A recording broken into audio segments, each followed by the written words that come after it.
Welcome! In this video, I'll show you how to enable the weather feature in the Outlook app so you can stay updated on your daily forecast. Let's get started. First, open the Outlook app on your phone and make sure you're signed in to the correct account to access all settings. In the top left corner, tap your profile icon to open the main menu. From the menu that appears, scroll down and select the Settings option. Within the Settings menu, locate the Calendar section and tap on it to proceed.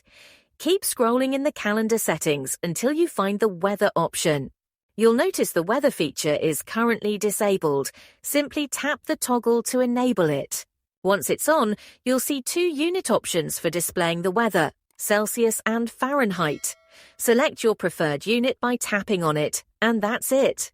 The weather forecast will now appear in your Outlook calendar. If this guide was helpful, don't forget to like the video and subscribe for more practical tech tips. Thanks for watching, and I'll see you in the next one.